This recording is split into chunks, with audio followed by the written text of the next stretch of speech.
Tim, thank you for joining us. Delighted to be here. Thank you for having me.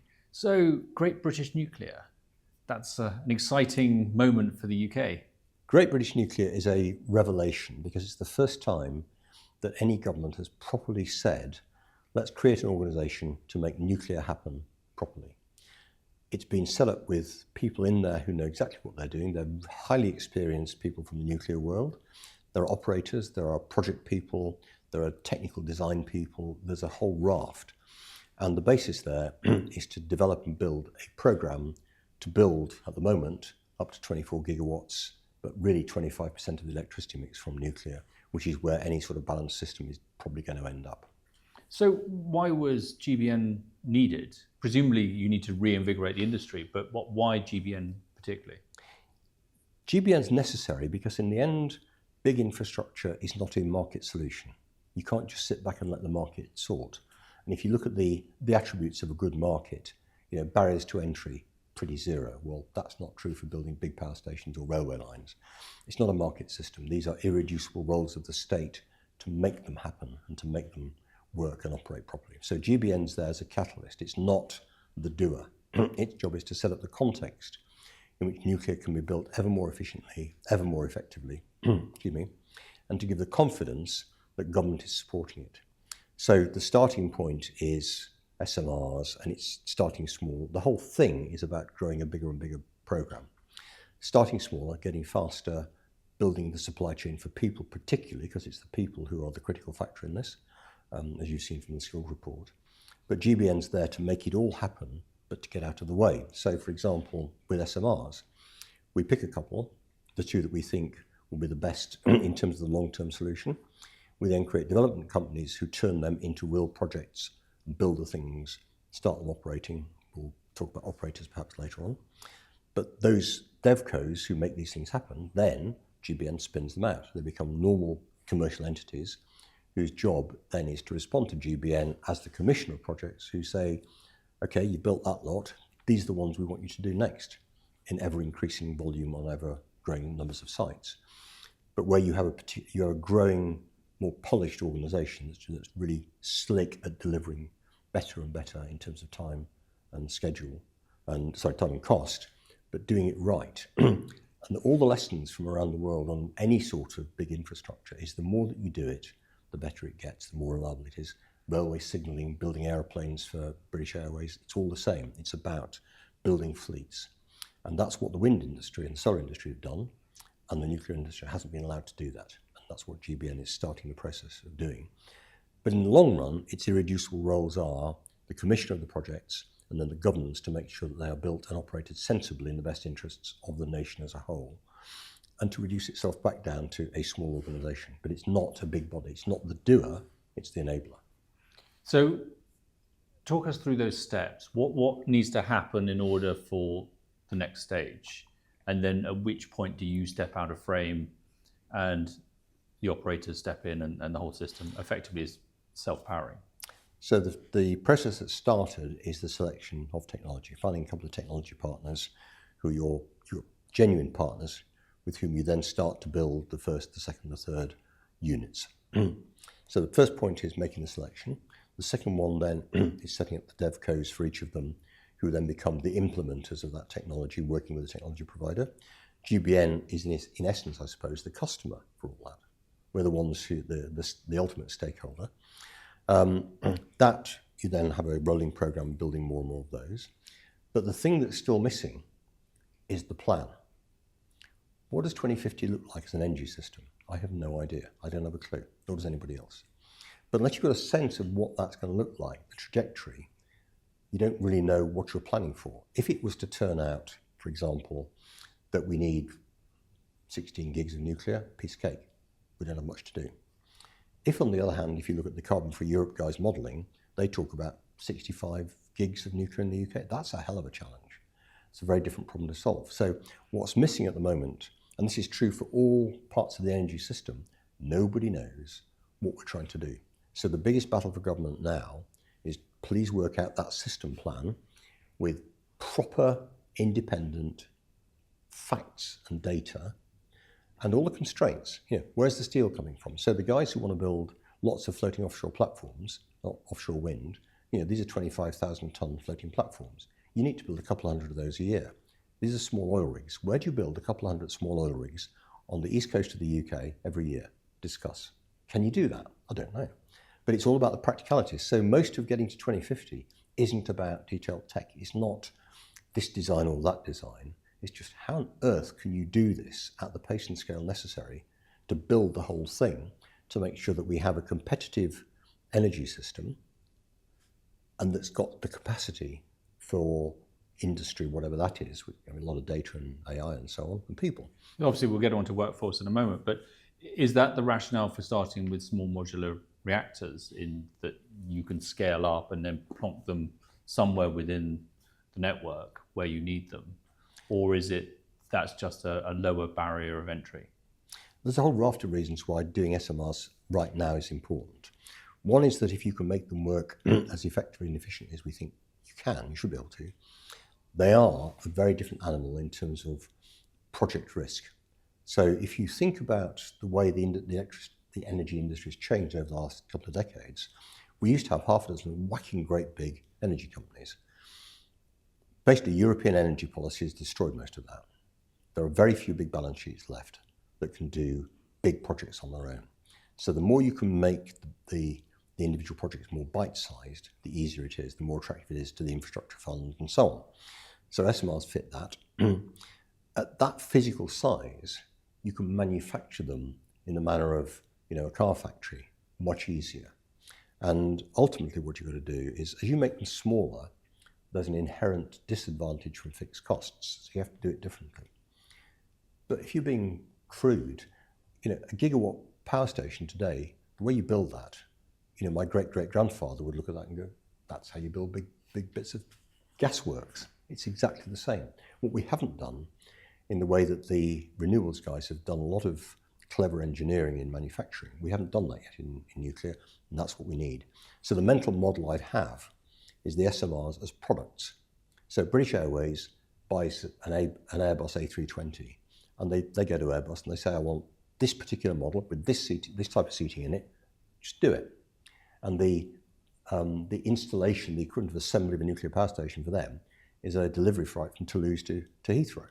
How do we get to that, where the small modular power station, I'm changing the words, the small modular power station company ships you a small number of big boxes, and you crane them together, bolt them together, switch them on. You don't weld and wire and faff around like that. It's giant Duplo. It's that sort of mental model. And the thing that we've never had in this industry is a Johnny Ive or a James Dyson or that sort of industrial engineer who thinks about really clever manufacturing of products that people want to buy. What's happened in nuclear is it's been an entirely diverse set of bits of supply chain that the giant energy company had the people to bring all that together and to manage the large projects. We don't have much of that anymore. You can't go along to Brookfield or someone like that and say, have I got a deal for you, Sunshine? Do you want to buy all these bits and wire it together, or do you want to go over to him, get his catalogue and go to page 19 and say, I want 10 of those in green over here? That's the model you have to get to. And is there anything that's particularly changed in the last several years that have, because obviously people have been talking about small modular reactors for a long time, but suddenly now it seems tangible. It seems like we're just on the cusp of something major happening. So it's all about confidence at the end. And it's one of the other things that I said to Boris in that round table. Industry needs confidence that your policies will stick. Because, historically, and you look at the history of the nuclear industry in the UK, and it's basically done this. And the policies have changed with people's underwear. It's just utterly untrustworthy. And you need that trust to sink the capital to make the investments. And, places like Canada have done a really good job. 2016, they produced this is our plan, and they pretty much followed what they said. And as a result, people are going there and are building. And that's the challenge now for here. You have to build that confidence, because without the confidence, you won't make the developments. And it's been the slow accretion of confidence around the world that's given people like Rolls and GE and the others the bravery as corporations to say, let's invest 20, 30, 40 million because we think this is going to work in the end. We know we've got a good idea, and we think we have customers here who will want this. But it's brave. You need a hell of a balance sheet to start making those sort of bets. and not just the knowledge and the skill, but you need senior management confidence, which itself comes from government confidence. So that's what's happened. And with the new government here, they're going to be around for a long time. They need to make sure that confidence doesn't wobble, because the minute it wobbles, we'll see people disappear like the melting snows. And you can already see it if you look around Europe. First of all, most countries that have been looking at their own SMR selection process have basically stopped and said, we don't need to do this, we'll watch and see what GBN are doing, and whatever they pick, we'll pick. Well, that's great at one level, but that means we here have got to make sure that whoever we pick, we actually keep them here. And they actually do work here, and they don't just disappear off to Timbuktu where they want to buy 500 of the things. So we have to think very carefully about how that works. But the other thing, excuse me, is that around the world, because of the shortage of people will go where the trust is. And it was really interesting going around the OSGE guys' office in Warsaw last year and finding a whole load of Brits downstairs, from Sellafield and from Wales, and people who'd gone out to Baraka and never kind of made it back home again because they were distracted. Good project people go where the projects are, and that's all about confidence. So if we want to build that ever-growing supply chain for people, we need to make sure that confidence is there so we can grow and keep the people here. And that leads us on to the next generation of engineers and people looking after the new fleets. It does. There is a lack of people. Yep. And with that will to develop a lot of new nuclear and to meet that 2050 target of increasing electrification by threefold, where are those people going to come from, and what needs to happen so that successive governments have those people in training? Right. What do you need? The first thing you need is a program. You need to be able to say, this is what's going to happen. Because otherwise, why would somebody at the beginning or partway through the career say, do you know what, I'll make a punt on that? You got to change your career or to build a career, you need to know there's a reason to do it. That's the first thing. Second thing, assume the program's in place, is that you've then got to be very clear about what you want and when you want, and how are you going to get there. So at one level, it's interesting watching the results of Destination Nuclear. That kicked off, and they had 10,000 responses, people wanting to join. Now, more than 2,000 job offers have gone out from that. It's about getting the word out to the right people. It's about clever communications to take people who are already qualified in some relevant aspect and converting them. Because the only real difference between a nuclear engineer and a normal engineer is that all engineers are taught to solve problems. That's what they do. They're clever people and they understand how things work. And when a problem arises, they know how to fix it. The only difference is in the nuclear sector, like other high hazard sectors, when the problem arises, before you say, I know this is what you do, the first thing you say is, where's the safety person? Can I just make sure that this is the right thing to do? So that there's some behavioural bits there. But nuclear engineering and building nuclear power stations isn't about quantum mechanics and the clever physics. That's been done years ago. It's just about doing things properly. It's about building an attitude. So the next thing then is we need to take people from other walks of life where their careers might not be as long-term fruitful and help them move. So you need training programs there. But we need a supply chain for people going right back to kids in school. So we need something right back at the age of 6 or 7 that starts to get people interested in energy, so not just nuclear, but energy in general, because it'll be a fundamental component of their lives, and to create the wonder and the, ooh, that's cool. And getting people to realise that this, particularly nuclear, those careers are careers for life, but they're careers on which you can build a family and which your family can build communities. So this is such a powerful industry. And you see it if you go to the sites, like on Anglesey. When we did the consultations back in the late part of the noughties on where do we want to build, this is the whole siting process. Wherever we went to a site that was an existing nuclear community, and we had these town halls with hundreds of people in there and presentations. And whenever you said at the beginning of the process, so do you think this would be a good idea for the community? The answer was when, not maybe or can we discuss. For the greenfield sites, there was much more of a, well, we don't understand why would this matter.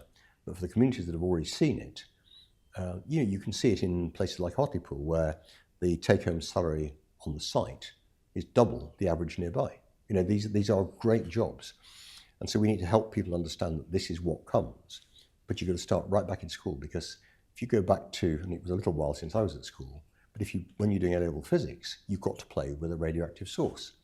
And it was a block of lead with a sheet on the front, and you set up a Geiger counter and a meter, and you took the front off and you measured the radiation. It was buzzing away merrily, and you wrote that down. You put a piece of tissue paper in the way, and it went down a bit, and you put a bit of cooking foil in the way, it went down again.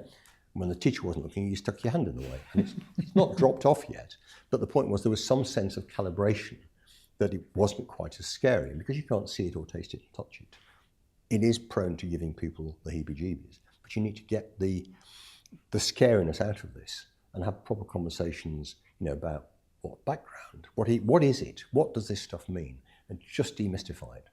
Because it's not that difficult and it's not that scary when you understand what's going on.